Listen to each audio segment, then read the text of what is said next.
Good evening, Tanse, and welcome to APTN National News. I'm Daryl Stranger. We begin tonight in Ottawa, where Prime Minister Justin Trudeau spoke to Fraser Needham at Ottawa's National Day of Truth and Reconciliation event at LeBreton Flats on Friday. Here is some of that interview. I just want to say thanks very much for joining us here today on, I guess, the second official National Day of Truth and Reconciliation. Now, last year, of course, was the first one, and you did make the decision, I guess, to spend sort of vacation day with your family and sort of miss that invitation from Kamloops. Did you have any regrets about that, and maybe wanted to do things a little differently this year? Oh, of course. I mean, last year we got to do a ceremony on Parliament Hill the night before, and that was the big event in Ottawa. But absolutely, I wish I'd been in Kamloops for that. It was a really important time. I did go a few weeks later and meet with survivors. As I've continued to meet with people throughout the year. But today was a really, really important moment to reflect on the kids we lost, kids' families lost, survivors, reflect on the ongoing impact of residential schools, and also try and look towards the future with hope as we remember, as we commemorate, and as we heal. Right, now you've been Prime Minister just coming up on 7 years now, how time flies, right? And I remember that campaign in 2015, seeing you in Saskatoon, and how much you had pledged to reconciliation and how much you made Indigenous people part of that campaign. It's obviously really dear to your heart. However, you become Prime Minister and there's so many issues, things move slower in government. I guess in terms of that, do you feel a frustration that on some of these files, MMIWG or whether it be unmarked graves, things like that, that we're not further ahead, and that also, do you have some, you wish you were at a different, wish you were a bit further ahead on these issues? I am hugely impatient to do even more. I think the speed of reconciliation is something that we were always going to have to contend with. As Marie Sinclair pointed out today, what took generations to break in terms of relationships and in terms of community is going to take generations to heal. But there are things that we can and have been moving very quickly on, but there's always more to do, and that's why making sure that as we build capacity, as we help communities come along and figure out what their needs are and respond to those and put them at the center of everything we're doing, which took a while to get ramped up. The pace of change is accelerating, and it's going to continue to. For every Canadian that we have that will accept non-Indigenous Canadian that will accept responsibility for what's happened in the past and history, there'll be another that resists it and actually becomes angry and refuses to acknowledge some of what happened in residential schools, for example. Now, you're the Prime Minister for the whole country. Now, how do you bring people together on these issues that your government's moving forward, but make sure all Canadians feel part of the process? Well, the first thing is to understand where people are coming from. While residential schools were busy trying to attempting to teach Indigenous kids that they had no value, that their languages had no value, that their culture, that their identity had no value, every other school in this country was teaching a version of that to non-Indigenous kids. So our communities, our institutions, and many citizens were raised with that mindset, still part of their present, that Indigenous culture, that Indigenous languages, Indigenous identity is somehow worth less than the culture that we have as Canada. And that's wrong. But when people have been taught that all their lives, it takes time to bring them along. And we're seeing every year more and more Canadians stepping up to be part of that path of reconciliation. Again, to your passion about Indigenous issues, reconciliation, where did this come from? Was it somewhere you lived and taught, or was it from your father, or where did you get such a passion? Because your government has made it a priority. When I was a kid, my father brought me a number of times to the Arctic to meet with Inuit elders. He brought me across the country to meet with chiefs, and while he was visiting extraordinary corners of the country, I got to tag along. I got to see the amount of hard work that was there to do and that he cared deeply about. And it was only much later when I would get into politics, that I realized all the work my father had left unfinished on that. That for all the progress he had made in the 80s, which seemed significant, there was so little actually done. It's the continued work to make sure that Canada is the country we all want it to be. Catholic bishops from across Canada reunited in person for the first time in years to discuss, among many topics, reconciliation. The Canadian Conference of Catholic Bishops, or CCCB, gave updates on their fundraising efforts, giving land back, and more. Amelia Fournier attended their press conference in Cornwall, Ontario. The press conference opened with a land acknowledgement. And before we begin, we acknowledge that Alexandria, Cornwall is located on the traditional territory of the Haudenosaunee, Mohawk, Huron-Wendat. In a press release following the plenary assembly, the CCCB also said that Canada's bishops continue to, quote, reject and resist ideas associated with the doctrine of discovery in the strongest way possible, end quote. Despite this, Bishop McGrattan said that returning church land to affected First Nations would be a complicated decision.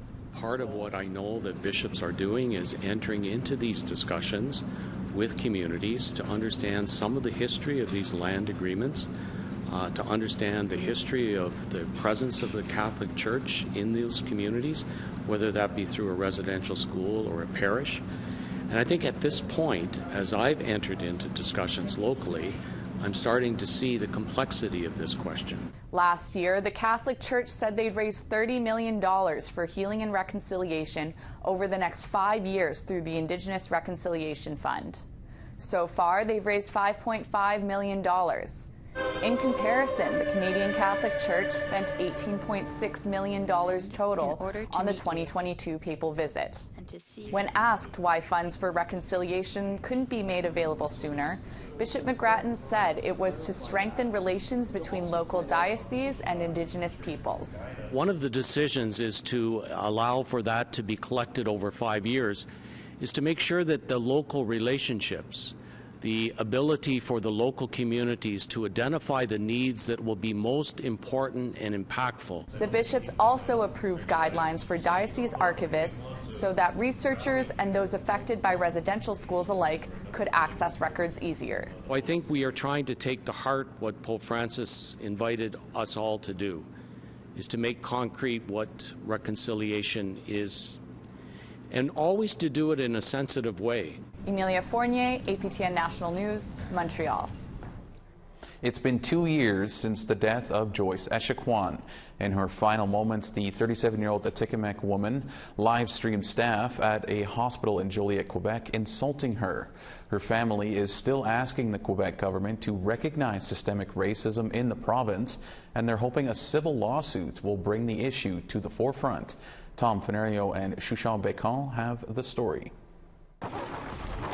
Purple was Joyce Echaquan's favorite color, and on the anniversary of her death, it becomes the favorite color of her community of Manawan First Nation. Wednesday, people here took to the streets to remember that 2 years have passed.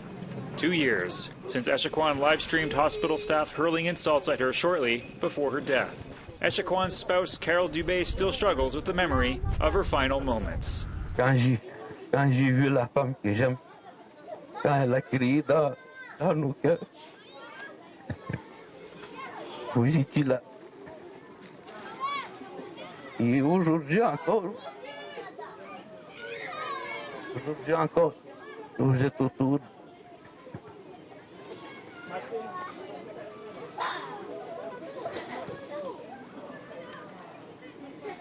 Cela nous donne la force de continuer. For the people that Echaquan left behind, moving forward doesn't just mean commemorative events like this. Her family is also taking it to the courts. Thursday, they filed a $2.7 million civil lawsuit against the regional public health authority that runs the hospital where Echaquan died. A doctor and nurse were also named in the lawsuit. The statement of claim says Echaquan was denied her fundamental rights, and the obligations owed to her by the defendants were violated in a context of systemic racism and unsafe health care. When we talk about systemic racism, we're not just pulling that from out of nowhere. At a Montreal press conference, Atikamekw leaders and a lawyer for Joyce Echaquan's family explained the reasoning for the suit. They all say it's not just about money. Hopefully that this lawsuit will make things move further, faster as well. A key argument in the lawsuit is that Joyce Echaquan is not an isolated incident. Alors, bonjour. 2 years before Echaquan's death, the Vien Commission into the Treatment of Indigenous Peoples in Quebec Public Services heard testimony of 20 instances of racism at the Joliette Hospital towards Atikamekw people. When the death of Joyce Echaquan happened, we realized that nothing was done. No concrete gestures were made to address this situation. Premier François Legault continues to maintain that in Quebec, systemic racism does not exist. During a recent debate, Legault said the issues at Joliette Hospital were resolved. He later apologized directly to Carol Dubé, saying he didn't mean to offend him. For Dubé, the discussion on systemic racism comes down to this. Les choses qui auraient dû changer n'ont pas été changées.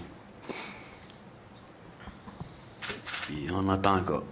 The Public Health Agency of Lanaudière says they will not be commenting on the lawsuit, and while no money can bring back Joyce Echaquan, her family hopes it will force others to take notice.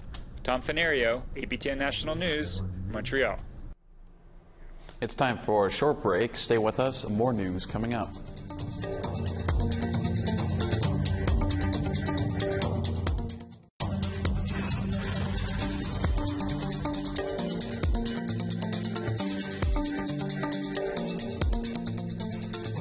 Welcome back.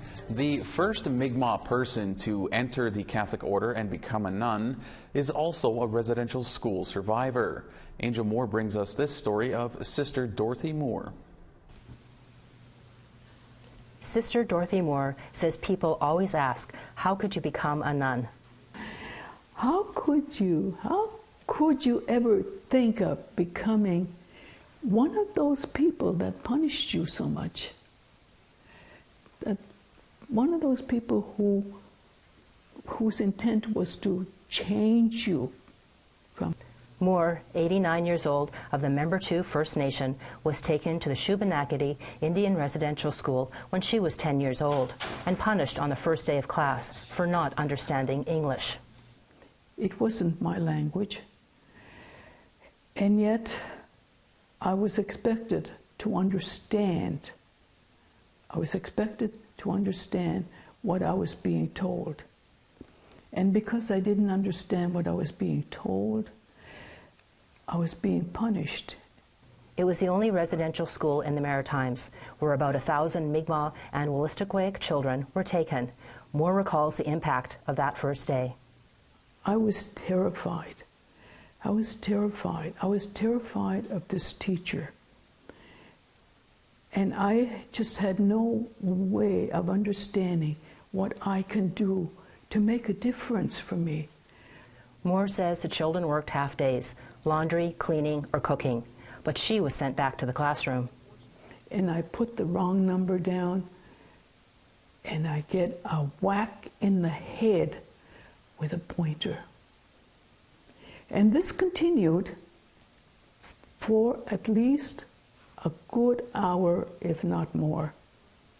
I mean, in my memory, it just says it was an afternoon of punishment. So much so that I could no longer comb my hair. Managed by the Archdiocese of Halifax, the Missionary Oblates of Mary Immaculate, and staffed by the Sisters of Charity of St. Vincent de Paul, the school operated from 1930 to 1967. Moore says it was genocide. It was very inhumane way of treating a child. After the residential school, Moore attended the school in the Eskazoni First Nation, where the Sisters of St. Martha taught. Moore says the nuns behaved differently there. These sisters were talking to us. These sisters were laughing with us. These sisters were walking with us. These sisters were encouraging us to do something for yourself.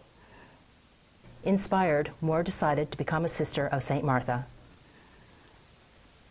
I want to be one of those. I want to be one of those sisters.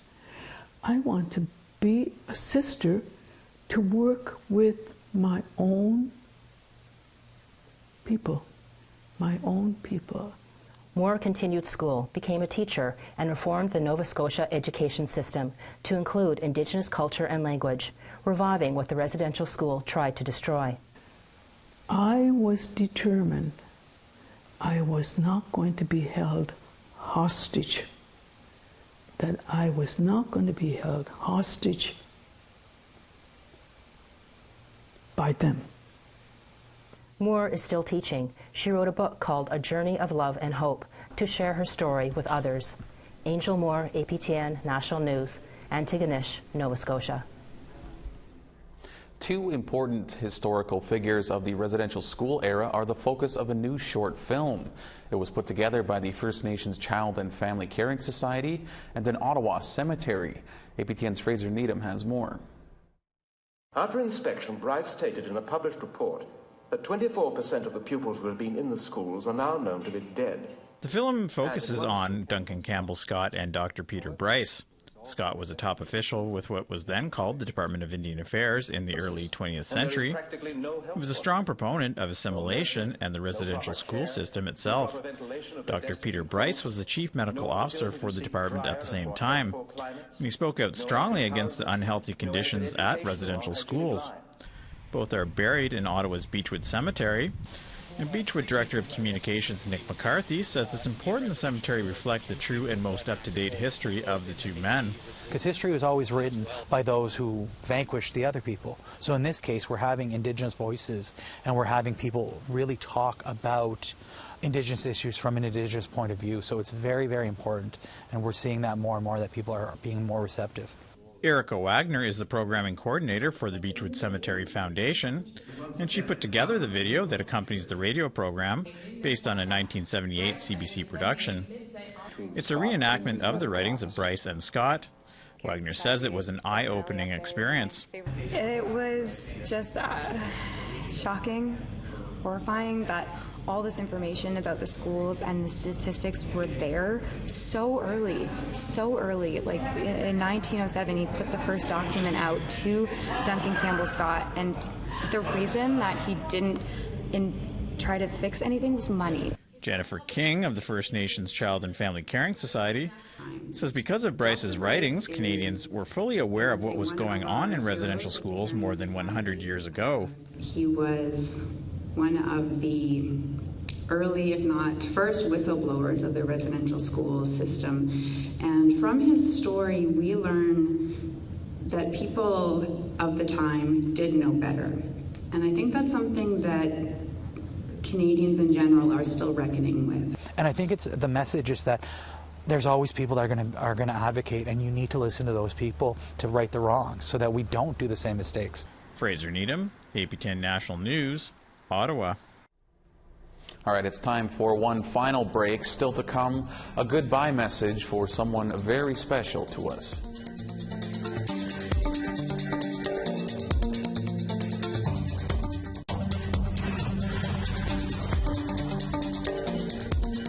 Welcome back. It's time now for our photo of the day. This was sent in by Kenneth O'Keefe. These are the totems that can be seen in Stanley Park, located in Vancouver, British Columbia. Kenneth was there just last week. Thanks for sending those in. We want to see your pictures, so send them by email to share@aptn.ca. Now let's take a look at tomorrow's weather forecast. We start over in the east, 16 and sun in Charlottetown and 14 in St. John's. 18 degrees in Cartwright and 19 in Happy Valley Goose Bay. 16 degrees in Quebec City and 18 in Montreal. 21 and clear in Toronto and 19 in North Bay. 18 and some showers in Timmins and 19 in showers in Sioux Lookout. 9 degrees and clear in Churchill and 11 degrees in Puckawagan. 17 in Barons River and 20 in Winnipeg. 27 in Swift Current and 21 in North Battleford. 15 degrees in Buffalo Narrows, and 8 degrees in Stony Rapids. Moving west, 12 degrees in Fort Chipewyan and 16 in Fort McMurray. 22 in Edmonton and 23 in Calgary. 15 degrees in Tofino and 21 in Campbell River. 15 in Sandspit and 11 in Dease Lake. 10 degrees in Beaver Creek and 2 degrees in Rock River. 6 degrees in Norman Wells and 3 in Yellowknife. 1 degree in Fort McPherson and 2 degrees in Inuvik. -7 in Cambridge Bay and +1 in Baker Lake. 3 degrees in Iqaluit and -2 in Clyde River.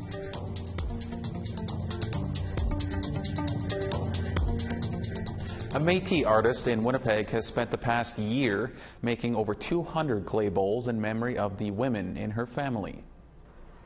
On Thursday, Tracy Charette Fair held an event to gift late last week ahead of the National Day of Truth and Reconciliation. Those who attended were able to choose a bowl in honor of a woman in their family. The names of those women were written and will be part of a future project. Charette Fair says the bowls symbolize holders of water and life, much like the matriarchs of all Indigenous nations. There's 250 bowls, and they represent 250 years of Métis women on in my mother's lineage. I wanted to honor the matriarchs, the women in the family, because a lot of the Métis histories is based on sort of the men, a lot of the battles, and women kind of often were not as visible and sometimes weren't even named. So I wanted to recognize the women because to me the women are the backbone of the nation.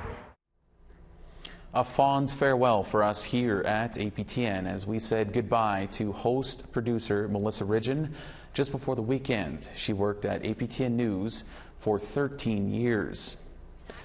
Melissa started at APTN Investigates in 2009 and broke a number of stories, including her first one about how Indigenous people vote. She moved on to shaky housing on Sandy Bay First Nation and covered temporary labor in Hurting for Work. She won a Canadian Association of Journalists Award for that one. 4 years ago, Melissa came over to the news side and started hosting the national news and APTN in Focus. She tackled the child welfare system, MMIWG, and even some fun things like pizza. We will certainly miss her on the news desk, but not as much as she will miss you. I love you guys. You really are the best audience. I can't get into it too much or I'll start crying, but APTN has the most incredible audience. Thank you for being with me for 13 years and tuning in and sending me your stories and your feedback, and you will be missed. And I know all of us here at APTN are certainly going to miss Melissa, and we wish her nothing but the best going forward. All right, that's all we have for you for this Monday edition of APTN National News. I'm Daryl Stranger. Thank you for joining us. Miigwech, and have a great night.